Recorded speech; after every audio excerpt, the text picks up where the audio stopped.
Hi guys, welcome back to Loggery. How are you all doing? I hope all of you are doing great, all of you are fine and safe. आज हम discuss करने वाले हैं how to prepare for Delhi University Law Entrance Exam 2022 in 30 to 45 days from June 2022. ठीक है ना, जून 2022 से कैसे आप प्रिपेयर कर सकते हो. देखो, दिल्ली यूनिवर्सिटी की लास्ट डेट ऑफ रजिस्ट्रेशन जो है वो 10 जून है 2022. ठीक है ना. तो अभी डेट आई नहीं है, डेट ऑफ एग्जाम हमें नहीं पता, तो गेस वर्क अगर करें तो जून के अंदर तो एग्जाम होना थोड़ा सा इम्पॉसिबल है. तो मिड ऑफ जुलाई के अंदर हम कह सकते हैं कि एग्जाम हो सकता है, जो अर्लीस्ट मुझे लग रहा है कि होगा. ठीक है, ये गेस है, कोई न्यूज़ नहीं है इसके ऊपर, कोई नोटिफिकेशन नहीं है. ठीक है, तो गेस ही कर सकते हैं अभी. तो हम कह सकते हैं कि हमारे पास 30 to 45 डेज है प्रिपरेशन के लिए. एंड ऑफ जुलाई में भी हो सकता है एग्जाम, या मेरे ख्याल से अगस्त में तो फॉर श्योर हो ही जाएगा. मतलब अगस्त में तो 101% चांसेस है कि एग्जाम हो जाएगा. राइट. जो भी है हम अपने पास लेकर चलते हैं कि हमारे पास 30 to 45 डेज हैं जिसके अंदर हमें प्रिपरेशन करनी है. तो इस वीडियो में डिस्कस करेंगे वो कौन से इंपॉर्टेंट टॉपिक्स हैं जो हमें फटाक से खत्म कर लेने चाहिए. इंपॉर्टेंट टॉपिक्स बताऊंगी. बुक्स कौन सी में से पढ़ना चाहिए इस टाइम पे. देखिए, अब आप मतलब बड़ी बड़ी बुक्स में से अभी पढ़ना स्टार्ट करेंगे कोई फ़ायदा नहीं होने वाला है. और अगर आपने एग्ज़ाम देना ही है तो एक स्मार्ट स्टडी प्लान होना चाहिए. तो स्मार्ट स्टडी प्लान का मतलब ये होता है कि आपको पहले तो पता होना चाहिए वो कौन से टॉपिक्स हैं जो 99% चांसेस है कि होंगे ही. ठीक है, वो आप उनको पहले कवर करें. वो बुक्स कौन सी हैं जिसमें से आपको सही करेक्ट बुक्स कौन सी हैं जिसमें से आपको इस टाइम पे पढ़ना चाहिए. स्मार्ट स्टडी प्लान के अंदर हम बात करेंगे कैसे पढ़ना चाहिए, हाउ टू स्टडी. ठीक है ना, क्या चीज़ें हैं. फिर उसके बाद मैं आपको obviously day to day schedule दूंगी. ठीक है ना, वो डे टू डे स्केड्यूल आप फॉलो करें और हाँ, और एग्जाम की प्रिपरेशन करें. ये जो टाइम है 30 to 45 डेज में आपकी बिल्कुल बिल्कुल दिल्ली यूनिवर्सिटी की प्रिपरेशन हो सकती है. ठीक है, तो स्टार्ट करते हैं आज के सेशन के साथ. Yeah guys, welcome to Loggery. I hope you're subscribed to Loggery's YouTube channel and hit that bell notification so that you do not miss any of our videos. And I hope you're following us on Instagram. We're there by the name at I am Loggery. We do pretty motivational stuff out there if you want to stay happy, if you want to stay motivated, and if you want to stay connected a little more with Loggery, then do follow us on Instagram. How to prepare for DU LLB in 45 days, ये question है. ठीक है, cover important topics for each section first. ठीक है, जितने भी sections हैं उनके जो इंपॉर्टेंट टॉपिक्स हैं जो ज़्यादा आते हैं ज़्यादातर, वो आप पहले कवर कर दीजिए. मैं वो लिस्ट आपके साथ शेयर करूंगी इस वीडियो के अंदर. When done with the important topics, make sure you start revising the important topics on one hand and cover the less expected or topics from wherein less number of questions are asked on the other hand. ठीक है ना, तो एक period तो हमारा ये होगा कि हम सिर्फ और सिर्फ इंपॉर्टेंट टॉपिक्स पे फोकस करें, और फिर जैसे ही हमारे इंपॉर्टेंट टॉपिक्स सभी सेक्शंस के कंप्लीट हो जाते हैं तो हम इंपॉर्टेंट टॉपिक्स को एक साइड पे रिवाइज करना स्टार्ट करें और दूसरी टाइप पे जो साइड पे जो बच्चे कुछ टॉपिक्स हैं वो कवर करें. ऐसा सा कुछ मैं आपको शेड्यूल देने वाली हूँ. अब ये क्वेश्चन होगा, इज इट इवन पॉसिबल और जस्ट वेस्टेज ऑफ टाइम. देखिए, आपसे सिर्फ 45 डेज मांग रही हूँ, ज़्यादा से ज़्यादा 60 डेज का टाइम होगा कि इसके बाद तो पक्का ही आपका एग्जाम होगा, which is not a big deal. I think आप ट्राई करिए, बिकॉज यहाँ पे देखिए मार्क्स डिस्ट्रीब्यूशन तो है नहीं है. ठीक है ना, there is no fix marks distribution. No fix marks distribution का बेनिफिट ये है कि आपका अगर आपने इंपॉर्टेंट टॉपिक्स कवर करे हैं, ठीक है ना, और उसमें से क्वेश्चन आ जाए तो कुछ नहीं पता, क्योंकि जो एक साल से 1.5 ईयर से भी प्रिपेयर करें उनका भी कोई शॉर्ट शॉट नहीं है, because marks distribution clear cut नहीं है. तो आप अपना पूरा का पूरा मेहनत कर सकते हैं and you have good chances कि आप ये एग्जाम क्लियर कर पाए. इंपॉर्टेंट टॉपिक्स कर जाइए. स्मार्ट स्टडी प्लान मैं आपके साथ शेयर करूंगी, तो ट्राई करने में कोई हर्ज ही नहीं है. ठीक है, अबाउट द एग्जाम पता होना बहुत ज़्यादा ज़रूरी है. ड्यूरेशन ऑफ द एग्जाम जो होता है वो 2 आवर्स का एग्जाम होता है. मोस्ट ऑफ द एग्जाम आपका ऑनलाइन होता है. नंबर ऑफ क्वेश्चंस आपके 100 MCQs आते हैं. ये जो 100 क्वेश्चंस होते हैं 4 मार्क्स ईच के होते हैं. देयरफॉर आपका जो पेपर होता है वो 400 मार्क्स का होता है. यहाँ पे नेगेटिव मार्किंग होती है, अगर आप गलत आंसर देते हैं तो 1 मार्क जो है वो डिडक्ट होता है. ठीक है, सब्जेक्ट्स जिसमें से क्वेश्चंस पूछे जा सकते हैं वो आपके English language comprehension, analytical abilities, legal awareness and aptitude, general knowledge. Language of the exam English होती है. ये इंपॉर्टेंट है बिकॉज बहुत सारे बच्चों को पता नहीं क्यों लगता है कि दिल्ली यूनिवर्सिटी में हिंदी में भी एग्जाम होता होगा. नहीं, सिर्फ इंग्लिश में ही होता है. ओके, अगर हम मार्क्स डिस्ट्रीब्यूशन की बात करें तो मार्क्स डिस्ट्रीब्यूशन में देखिए no clear cut marks distribution, कोई भी क्लियर कट मार्क्स डिस्ट्रीब्यूशन नहीं है दिल्ली यूनिवर्सिटी की. वो कुछ भी उठाकर डाल सकते हैं, but there are some topics जो बहुत इंपॉर्टेंट है और जो आते ही आते हैं हमेशा, चाहे कम चाहे ज़्यादा. इंडियन कॉन्स्टिट्यूशन तो बहुत इंपॉर्टेंट है, ये तो आते ही आते हैं, अच्छे नंबर ऑफ क्वेश्चन आ जाते हैं 10 to 15। इसका मेरा अपना कोर्स भी है जो आपको बाय कर लेना चाहिए, बहुत हेल्पफुल रहेगा इंडियन कॉन्स्टिट्यूशन का लिंक डिस्क्रिप्शन बॉक्स में। उसके बाद legal aptitude, current affairs, logical reasoning, static GK, English, यही सीक्वेंस में इंपॉर्टेंट है ये। अगर हम सब्जेक्ट्स की बात करें तो ये लीगल एप्टीट्यूड, जनरल नॉलेज और ये दो सब्जेक्ट्स जो हैं लीगल एप्टीट्यूड, जनरल नॉलेज, ये आते ही आते हैं और अच्छे नंबर्स में आते हैं, चाहे वो स्टैटिक जीके आए चाहे करंट अफेयर्स आए, बट नंबर ऑफ क्वेश्चंस जो आते हैं वो अच्छे खासे आते हैं, तो ये हमने अच्छे से कर कर जाना है, बाकी सब भी कर कर जाएंगे, बट ये बहुत इंपॉर्टेंट है। अगर हम 40 to 45 डेज की स्केड्यूल की बात करें तो आपको 2 आवर्स एवरी डे, ठीक है, किसको देने हैं, करंट अफेयर्स को देने हैं। करंट अफेयर्स के लिए देखिए जो ड्यूरेशन जो आपको कवर कर कर जानी है ना, यहाँ पे आप डिवीजन कर लीजिए। 2022 की न्यूज़ तो बहुत ही ज़्यादा इंपॉर्टेंट है, जनवरी से लेकर के जून 2022 की न्यूज़ आप बहुत अच्छे से कवर करके जाएंगे। और इसके लिए चाहे आप IAS विजन पढ़ लीजिए, अगर IAS विजन आपको लेंदी लग रही है तो आप प्रतियोगिता दर्पण पढ़ सकते हैं, और any other magazine current affairs की, ठीक है ना, करंट अफेयर्स की कोई भी मैगजीन, देखिए इंडिया टुडे टाइप्स मैगजीन नहीं पढ़नी है, जो कॉम्पिटिटिव एग्जाम के लिए मैगजीन होती है वो पढ़नी रहती है। उसके बाद बात करते हैं 2021 की न्यूज़ की, ठीक है। 2021 के अगर आप जून 2021 टू दिसंबर 2021 कवर कर लेते हो तो बहुत सही रहेगा। अगेन मैगजीन में से कवर कर सकते हो, मैगजीन में से, नहीं तो अगर आप कोई एनुअल एडिशन ले लो तो बहुत ही बढ़िया रहेगा, एनुअल एडिशन में से भी आप कवर कर सकते हो। ओके उसके बाद कैसी न्यूज़ आती है, awards, survey, ranking, sports, government schemes, head of important commissions and committees, ये बहुत इंपॉर्टेंट रहते हैं। इसके ऊपर मैंने 2 वीडियोस भी करी हुई हैं, ये भी आप कवर कर सकते हैं वहाँ से। उसके बाद ड्यूरेशन की बात हम ऑलरेडी कर चुके हैं कि ये वाली ड्यूरेशन बहुत ज़्यादा इंपॉर्टेंट है, और अगर आप 2021 की न्यूज़ भी कवर कर लेंगे तो वो भी बढ़िया रहेगा, बट फर्स्ट जो है वो ये है और सेकेंड पे ये है, ठीक है। स्टेप 1, अगर हम एक टॉपिक की बात करें तो सबसे पहले इंडियन कॉन्स्टिट्यूशन करेंगे, बिकॉज बहुत ही ज़्यादा इंपॉर्टेंट है इंडियन कॉन्स्टिट्यूशन। आप चाहें तो सिंगल्स की बुक में से पढ़ लें, चाहे तो यूनिवर्सल्स की, दोनों के लिंक दिए होंगे, दोनों में से एक बुक तो ज़रूर बाय करें, ये बहुत इंपॉर्टेंट बुक है दिल्ली यूनिवर्सिटी के लिए। एंड अगर पर्टिकुलरली आपको दिल्ली यूनिवर्सिटी के लिए बुक चाहिए तो मैं सिंगल्स की बुक रिकमेंड करूँगी, क्योंकि दिल्ली के एग्जाम में सिंगल्स ज़्यादा हेल्पफुल रहती है। अगर यूनिवर्सल्स भी है तो उसमें से भी पढ़ सकते हैं। इस टाइम पे एम लक्ष्मीकांत की जो बुक होती है इंडियन पॉलिटी के लिए, उसके लिए मत जाना, टाइम वेस्ट होगा, इतना टाइम हमारे पास नहीं है, हम और बहुत कुछ पढ़ना है।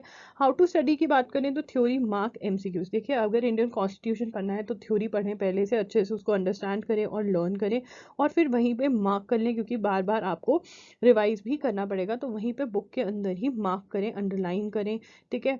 कुछ नोट करना है तो वो नोट करें, साइड पे पॉइंटर्स बनाएं, क्योंकि हमें यहीं से रिवाइज करना है। देखिए MCQs बहुत ज़्यादा इंपॉर्टेंट है।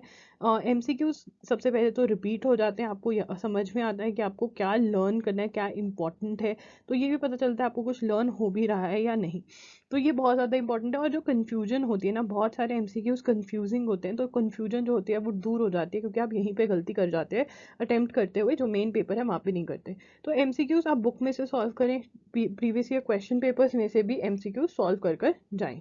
तो आप जो MCQs हैं वो बुक में से भी करें, ठीक है ना, बुक कोई भी आपके पास है, सिंगल्स है सिंगल्स में से करें, यूनिवर्सल्स हैं यूनिवर्सल्स में से करें, plus previous year question papers में से ज़रूर करें। दिल्ली यूनिवर्सिटी के प्रीवियस ईयर क्वेश्चन पेपर ज़रूर बाय करें, उसका लिंक मैं डिस्क्रिप्शन बॉक्स में दे दूंगी। इंपॉर्टेंट जो टॉपिक्स हैं वो आपके ये हैं, फंडामेंटल राइट्स आपके बहुत ज़्यादा इंपॉर्टेंट है, कहाँ कौन से आर्टिकल में कौन सी फंडामेंटल राइट दी हुई है, ये इंपॉर्टेंट है। फंडामेंटल राइट्स में से कुछ आपकी इंपॉर्टेंट जजमेंट्स भी निकलती हैं। अगर आपको कॉन्स्टिट्यूशन से रिलेटेड इंपॉर्टेंट लैंडमार्क जजमेंट्स या नॉर्मल लैंडमार्क जजमेंट्स कवर करनी है तो उसके ऊपर मैंने वीडियो भी किया हुआ है, लिंक डिस्क्रिप्शन बॉक्स में आपको मिल जाएगा। उसके बाद प्रेसिडेंट की अपॉइंटमेंट, प्रेसिडेंट के इलेक्शंस, प्रेसिडेंट के रिमूवल, प्रेसिडेंट के पावर्स, प्रेसिडेंट जो है वो अपना रेजिग्नेशन किसको दे सकते हैं, कौन कौन प्रेसिडेंट को अपना रेजिग्नेशन देता है, उनके वो किस किस को अपॉइंट करते हैं, स्केड्यूल्स, कौन सा स्केड्यूल किस चीज़ से रिलेटेड है प्रियम्बल में, ठीक है, कौन कौन से वर्ड्स यूज़ किए हुए हैं, सेकुलर, ये सब कुछ वर्ड्स, ठीक है। अमेंडमेंट्स कौन सी हुई हैं प्रियम्बल को लेकर, ये बहुत इंपॉर्टेंट है। उसके बाद जजमेंट्स की कौन सी जजमेंट ने कहा preamble is not part of the Indian constitution, फिर कहा हाँ it is part of the constitution.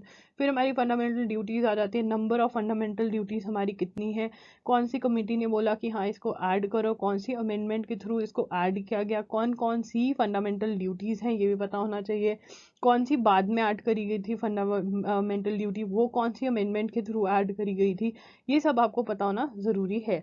उसके बाद बात करते हैं सुप्रीम कोर्ट की। सुप्रीम कोर्ट में पता होना चाहिए कि जजमेंट्स की जो अपॉइंटमेंट है वो कैसे होती है, ठीक है ना, कौन कौन एलिजिबल है टू बिकम द जज, क्या क्या रिक्वायरमेंट्स रहती हैं, इम्पीचमेंट का होती है, कौन कौन से जजेस को कि कोई ऐसा जज है जिसकी अभी तक इम्पीचमेंट हुई है या जिसकी प्रोसीडिंग स्टार्ट हुई हैं।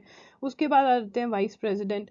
ठीक है, वाइस प्रेसिडेंट की भी पावर्स सेम जो आप प्रेसिडेंट की पढ़ रहे हो वही चीज़ें आपको इनकी भी पढ़नी है। लोकसभा राज्यसभा के प्रोसीजर्स की, एक बिल जो है वो कैसे लॉ बनता है, कौन सा क्या प्रोसीजर है, वो सारा आपको समझ में आना बहुत ज़रूरी है। ठीक है, उसके बाद फिर आपकी इंपॉर्टेंट अमेंडमेंट्स हो जाती हैं। अभी तक कौन सी लिस्ट ऑफ अमेंडमेंट्स है वो मैंने इस पे अमेंडमेंट्स पे तो वीडियो भी करा हुआ है, वो भी आप चेक कर सकते हैं। तो ये सारे टॉपिक्स जो आपके हैं दिल्ली यूनिवर्सिटी के लिए इंपॉर्टेंट रहते हैं। अगर टाइम कम है तो ये पर्टिकुलर टॉपिक्स भी आप पढ़कर जा सकते हैं, ये इंपॉर्टेंट रहते हैं। उसके अलावा आप थोड़ा एंटी डिफेक्शन लॉ के बारे में भी पढ़कर जाएं, ठीक है ना, क्योंकि इंपॉर्टेंट रहता है। ठीक है, और उसके साथ साथ एक चीज़ जो और आप जिसके बारे में पढ़ के जाएं वो है आर्टिकल 44। ठीक है ना, यूनिफॉर्म सिविल कोड के बारे में पढ़कर जाएं। Directive principles of state policy के बारे में पढ़ें। डायरेक्टिव प्रिंसिपल्स आपका फंडामेंटल राइट्स के बाद का चैप्टर होता है, वो भी आप पढ़कर जाएं। ठीक है, क्योंकि आर्टिकल 44 की बहुत ज़्यादा बात करी जा रही है। याद रखना, उत्तराखंड जो है, उत्तराखंड एक स्टेट है जो कि अपना कह रही है, उन्होंने कमीशन भी बिठा दिया है जो यूसीसी के बारे में, यूनिफॉर्म सिविल कोड के बारे में बात करेगा। ठीक है, तो ये सारी हमारी इंपॉर्टेंट चीज़ें हैं। उसके बाद मैं आपको पहले ही बता चुकी हूँ कि लैंडमार्क जजमेंट्स और कमिटीज़ पे मैंने वीडियो करी हुई है, वो आप चेक भी कर सकते हो। लैंडमार्क जजमेंट लॉगरी कमिटी, लॉगरी टाइप कर देना, यूट्यूब पे मिल जाएगा। उसके बाद बात, क्रिमिनल लॉ हमारा बहुत ज़्यादा इंपॉर्टेंट है। क्रिमिनल लॉ में दो सेक्शंस जिनके बारे में आपको ये पता होना चाहिए कि जो सेडिशन है वो किस आईपीसी के सेक्शन 124A के अंदर उसकी बात करी हुई है, बिकॉज सेडिशन की बहुत ज़्यादा बात हो रही है। ठीक है ना, आईपीसी के सेक्शन 124A के अंदर बात करी हुई है। मैरिटल रेप, रेप कहाँ पे डिफाइंड है, और मैरिटल रेप की जो एक्सेप्शन है उसके बारे में पता होना चाहिए। अगेन आप इसके लिए मेरी लीगल करंट अफेयर्स वाली वीडियो ज़रूर देखें, वो हेल्पफुल रहेंगी। क्रिमिनल लॉ के अंदर background of criminal law, mains Riya, intention, motive, general exceptions, accident, act done to avoid other harm, act of child, act of an insane person, act of an intoxicated person, private defence बहुत important रहता है, इसमें से question आता ही आता है। तो ये आप कहाँ से पढ़ेंगे? देखिए, अगर आप के पास अच्छा टाइम अभी भी है तो आप विली की बुक में से पढ़कर जा सकते हैं। अगर आप विली की बुक में से नहीं पढ़ सकते तो आप यूनिवर्सल्स या सिंगल्स में से भी इसके बारे में पढ़कर जा सकते हैं। ठीक है ना, बट ट्राई करें कि विली में से पढ़ें तो ज़्यादा बेटर है। बट इसके जो क्वेश्चंस हैं, अब देखिए, जो आपके जो दो टाइप के क्वेश्चंस आपके आएंगे वहाँ पर। एक तो आपका लीगल जीके का क्वेश्चन है, और आपका एक fact and principle based question आते हैं। ठीक है ना, फैक्ट एंड प्रिंसिपल टाइप के क्वेश्चन। अब यहाँ पे लीगल जीके वाले जो क्वेश्चंस आपके होते हैं, ये मेमोरी बेस्ड क्वेश्चंस हैं। ठीक है ना, कि आपको कितना याद है जो आपने पढ़ा है, नॉर्मल जो एमसीक्यू टाइप के क्वेश्चंस होते हैं। तो इसका मतलब ये है कि ये वाले जो टॉपिक्स हैं, चाहे Indian constitution, criminal law, torts, contracts, ये आपको लर्न भी करने हैं, प्लस अंडरस्टैंडिंग भी चाहिए, because fact and principle type के क्वेश्चन के लिए अंडरस्टैंडिंग रिक्वायर्ड होती है। तो मैंने एक वीडियो करी हुई है जिसका नाम है लीगल रीजनिंग लॉगरी। ये टाइप करोगे अगर आप यूट्यूब पे जाके तो आपको वो वीडियो मिल जाएगी, तो वहाँ जाओ, वो वीडियो देखो, उसके अंदर मैंने समझाया हुआ कैसे सॉल्व करना है। फैक्ट एंड प्रिंसिपल टाइप के जो क्वेश्चंस हैं और लीगल जीके क्वेश्चंस है वो आप सिंगल में से कर सकते हैं। अगर सिंगल्स है, यूनिवर्सल है तो यूनिवर्सल्स में से भी आप सॉल्व कर सकते हैं। यूनिवर्सल में लीगल जीके टाइप के क्वेश्चंस आपको लीगल अवेयरनेस नाम के एक टॉपिक में मिल जाएंगे। ठीक है ना, तो फैक्ट एंड प्रिंसिपल टाइप के क्वेश्चन सिंगल्स और यूनिवर्सल्स में से ही सॉल्व करें दिल्ली के लिए, दिल्ली यूनिवर्सिटी के लिए। जो आपके विली में दिए हुए वो क्लैट A-लेट लेवल के, इतना हाई लेवल का नहीं आता है। फिर भी थोड़ा प्रैक्टिस करना तो कर सकते हैं, बट बेसिक यूनिवर्सल या सिंगल्स में से ही करें। मतलब कहने का मतलब ये है कि आप चाहें तो थ्योरी यूनिवर्सल सिंगल्स में से पढ़ सकते हैं, बट ट्राई करें कि विली या एपी भारद्वाज में से थ्योरी पढ़ें। बट क्वेश्चंस जो हैं वो आपको विली या एपी भारद्वाज में से नहीं अटेम्प्ट करने, वो आपको सिंगल्स या यूनिवर्सल्स में से ही करने हैं। ठीक है, बात करते हैं लीगल टर्म्स एंड मैक्सिम्स की। लीगल टर्म्स एंड मैक्सिम्स जो हैं वो आपको दो वीडियोस मैंने करी हुई हैं लॉगरी पे, और उसके बाद मैंने एक और वीडियो करी हुई है जिसपे मैंने बात करी हुई है how to learn legal terms and maxims. Again वो आप देख सकते हैं, how to learn legal terms and maxims डालें लॉगरी यूट्यूब पे एंड आपको वो वीडियो मिल जाएगी। ठीक है, और मैंने दो डॉक्यूमेंट्स शेयर करे हुए हैं, दो पीडीएफ शेयर करे हुए हैं www.loggery.com पे। उनको डाउनलोड करें, प्रिंट आउट करवाएं और उनको याद कर लें। इसमें आपके लीगल टर्म्स एंड मैक्सिम्स सारी कवर हो जाएंगी। एक्स्ट्रा जो कर सकते हो वो प्रीवियस ईयर क्वेश्चन पेपर्स में से आप देख सकते हो कौन सी लीगल टर्म्स एंड मैक्सिम्स आई हो, उनको याद कर लो। एमिकस क्यूरे बहुत ही कॉमन आस्क्ड लीगल टर्म है। एमिकस क्यूरे का मतलब होता है फ्रेंड ऑफ कोर्ट। ठीक है। स्टेप 4 में मतलब स्टेप 4 का मतलब है टॉपिक नंबर 4 जिसको आप पिक करेंगे वो है इंटरनेशनल ऑर्गेनाइजेशंस। जब भी क्वेश्चन इंटरनेशनल ऑर्गेनाइजेशन में आते हैं तो कभी कभी 8 to 10 क्वेश्चंस भी आ जाते हैं। तो सबसे इंपॉर्टेंट क्वेश्चन रहते हैं कौन सा हेडक्वार्टर कहाँ पर है किस वाली ऑर्गेनाइजेशन का। तो बहुत ज़्यादा इंपॉर्टेंट है WHO का कहाँ पर है, WTO का कहाँ पर है, जो या फिर जो इंटरनेशनल ऑर्गेनाइजेशन न्यूज़ में रही हैं उनके बारे में पता होना। थीम कौन सी है कौन से साल की, वो इंपॉर्टेंट रहती है। सिंगल्स में से भी पढ़ सकते हो, यूनिवर्सल्स में से भी पढ़ सकते हो, plus previous year question papers जो हैं इंटरनेशनल ऑर्गेनाइजेशन के वो बहुत ज़्यादा रिपीट होते हैं, वहाँ से आप वो देख सकते हैं। दिल्ली यूनिवर्सिटी के प्रीवियस ईयर क्वेश्चन पेपर्स होना बहुत ज़्यादा ज़रूरी है, लिंक डिस्क्रिप्शन बॉक्स में दे दूंगी। उसके बाद बात करते हैं टॉपिक नंबर 5 की या सब्जेक्ट नंबर 5 की। जो सब्जेक्ट आपने इसके बाद उठाना है वो है लॉजिकल रीजनिंग। लॉजिकल रीजनिंग में puzzle test, series, direction test, blood relation बहुत ज़्यादा इंपॉर्टेंट है। लॉजिकल रीजनिंग के और भी टॉपिक्स हैं बट पहले ये टॉपिक सॉल्व करेंगे और बाद में अगर टाइम हुआ तो दूसरे करेंगे, वो भी डिस्कस मैं कर दूंगी। ये कहाँ से सॉल्व करने हैं, आपको एक बुक बाय करनी है, verbal reasoning by RS Agarwal. Yes ये बुक बाय करनी ज़रूरी है। यस ये बुक बहुत लेंदी है, तो हमने क्या करना है, जो मैंने टॉपिक्स बताया आपको सिर्फ और सिर्फ वही टॉपिक्स सॉल्व करने हैं। ओनली द टॉपिक्स जो मेंशन किया, ओनली दीज टॉपिक्स, और थोड़े से जो बाद में करूँगी मेंशन। उसके बाद आपको एग्जाम्पल तो सॉल्व करनी ही करनी है। एग्जाम्पल्स प्लस एक्सरसाइज में आप पिक एंड चूज़ करें, जो आपको लग रहा है कि सेम है उसको आप मिस आउट कर सकते हैं। तो pick and choose method apply कर सकते हैं आप, ठीक है ना। और उसके बाद जब भी कोई क्वेश्चन डिफिकल्ट लगे या आपने रॉन्ग अटेम्प्ट किया हो, डिफिकल्ट प्लस रॉन्ग अटेम्प्ट किया हो, तो उसको मार्क कर लें। क्या कर लें? मार्क कर लें, ठीक है ना। तो ये आपको करना होगा। Topic number 6। तो टॉपिक नंबर 6 में आप contracts, torts and other miscellaneous loss पढ़ लें। IPR, ठीक है, फैमिली लॉ, ये आप पढ़ सकते हैं, ये आपको रिलीज में मिल जाएंगे। उसके बाद जो है टेलीग्राम पे मैं आपके साथ नोट्स शेयर करने की कोशिश करूंगी। यूनिवर्सल्स या सिंगल्स या AP भारद्वाज या विली में से आप पढ़ सकते हैं ये वाले। यूनिवर्सल्स में क्वेश्चन दिए हुए हैं लीगल अवेयरनेस करके, सिंगल्स में आपको क्वेश्चंस और टॉपिक्स दोनों कवर हो जाएंगे। AP भारद्वाज में ये टॉपिक्स नहीं दिए हुए, विली में दिए हुए हैं, ठीक है। उसके बाद सॉल्व क्वेश्चन फ्रॉम सिंगल्स और यूनिवर्सल्स, तो इसके क्वेश्चन सॉल्व कर लें। तो AP भारद्वाज में बेसिकली IPR और फैमिली लॉ नहीं दिए हुए, बाकी सारा आपको कॉन्ट्रैक्ट डॉट्स दिया हुआ है, ठीक है। अब उसके बाद बात करें solve both types of questions, दोनों ही टाइप के क्वेश्चंस जो हैं वो सॉल्व करें, मतलब लीगल GK के भी सॉल्व करें और रीजनिंग के भी सॉल्व करें। रीजनिंग का क्वेश्चन कैसा होता है, क्या होता है, अगेन मैं बता रही हूँ, उसके ऊपर मैंने वीडियो करी हुई है, वो चेकआउट कर लें। मिसलीनियस लॉज ये हैं आपके IPR, Hindu marriage act, special marriage act, Muslim laws. मैं ट्राई करूंगी कि जो आपके ये वाला पार्ट है इसके मैं क्वेश्चंस प्रैक्टिस करवा दूं। क्वेश्चंस रेडी हैं, बस मुझे आपके साथ लाइव सेशंस करने हैं। स्टैटिक GK की बात करते हैं। देखिए स्टैटिक GK की लास्ट ईयर तक इज्जत बहुत कम थी, बट 2021 में 19 क्वेश्चंस आए थे, तो इसकी इज्जत अब हमें करनी पड़ेगी। तभी हम कहते हैं कि दिल्ली यूनिवर्सिटी में मोस्टली सारा सिलेबस हमें कवर कर कर जाना चाहिए, ठीक है ना। बस पहले बहुत इंपॉर्टेंट वाले कर जाओ, बाद में जो कम इंपॉर्टेंट है वो वाले कर लो, ठीक है। तो ये कैसे कवर करने हैं, अगर सिंगल्स की बुक है सिंगल्स में से, नहीं तो यूनिवर्सल्स की बुक में से। अगर स्पेसिफिक बुक चाहिए तो अरिहंत की मनोहर पांडे की बुक आती है, मनोहर पांडे की बुक आती है, जिसमें से 2000 प्लस क्वेश्चंस MCQs के होते हैं, 2000 प्लस MCQs क्वेश्चंस होते हैं, तो ये बुक आप बाय कर सकते हैं, ठीक है। अब देखिए मैं आपको बताती हूँ, अगर हम स्टैटिक GK की इंटरनेशनल ऑर्गेनाइजेशन, हम ऑलरेडी यूनाइटेड नेशंस और इंटरनेशनल कोर्ट ऑफ जस्टिस के बारे में स्पेसिफिकली पढ़ना है, बट ये हम कवर कर चुके होंगे अब तक। तो उसमें हमारे जो इंपॉर्टेंट टॉपिक्स हैं साइंस, डांस, हिस्ट्री। देखिए ये डांस वाला तो आपको गूगल से ही करना पड़ेगा कि कौन सी स्टेट का कौन सा डांस है, विच स्टेट कौन सा डांस, कुचिपुड़ी, ठीक है, भरतनाट्यम, ये सब कहाँ के डांसेस हैं, कौन सी स्टेट के, ये हमें पता होना चाहिए, इनके फेवरेट क्वेश्चन है। उसके बाद बात करते हैं ज्योग्राफी, इंपॉर्टेंट डेज, ये सारे जो टॉपिक्स आपको कवर करने हैं, कैसे करने हैं। देखिए एक तो हमारे पास दो तरीके, एक तो कि हम थ्योरी पढ़ें, ठीक है ना। अगर थ्योरी पढ़नी है तो हम जाएंगे इन बुक्स के लिए, ल्यूसन्स, अरिहंत, पियर्सन्स, तो इनकी थ्योरी वाली बुक्स आती हैं, ठीक है ना। अब इनकी प्रॉब्लम क्या है, इनकी प्रॉब्लम ये है कि हमें नहीं पता व्हाट इज़ इंपॉर्टेंट। क्योंकि हमें नहीं पता व्हाट इज़ इंपॉर्टेंट, हमें ये नहीं पता कि व्हाट टू लर्न, तो बहुत बड़ी प्रॉब्लम है। और ये इतना ज़्यादा लेंदी है कि ये कंप्लीट भी नहीं होता, नॉट एबल टू कंप्लीट, बहुत ज़्यादा लेंदी हो जाते हैं टॉपिक्स। तो क्या करें अगर हमें स्टैटिक GK कवर करनी है। देखिए स्टैटिक GK हमें MCQ से ही कवर करनी पड़ती है, तो या तो आप सिंगल्स यूनिवर्सल्स के MCQs पढ़ लीजिए, अगर ज़्यादा ही आपको डिटेल में जाना है तो ये वाली बुक बाय कर लीजिए। Again I leave the link in the description box. तो ये बुक बाय करके आप इसमें से सॉल्व करें ये पर्टिकुलर टॉपिक्स। जो टॉपिक्स मैंने अंडरलाइन और बोल्ड करे हुए हैं वो टॉपिक्स ज़्यादा इंपॉर्टेंट हैं। MCQs में से अगर हम करते हैं तो नंबर 1 रिपीट होने के बहुत बहुत चांसेस रहते हैं, नंबर 2 इंपॉर्टेंट चीज़ें पढ़ रहे हैं। अब देखिए MCQs याद करने बहुत ज़्यादा डिफिकल्ट है क्योंकि रट्टा मार रहे हैं, हमें कुछ नहीं पता होता। तो इसलिए आप एमसीक्यूज उठाएं, अराउंड 50-60 एमसीक्यूज उठाएं एक बारी में, उनका आंसर्स कॉपी कर लें। उसके बाद अगर आंसर का रीजन पता है कि क्यों आंसर है तो ठीक है, move on to the next question. But अगर नहीं पता क्यों रीजन है तो उसके बारे में गूगल कर लें, और जो इन्फॉर्मेशन है वो वहीं पे अपनी बुक के अंदर ही नोट कर लें, ठीक है।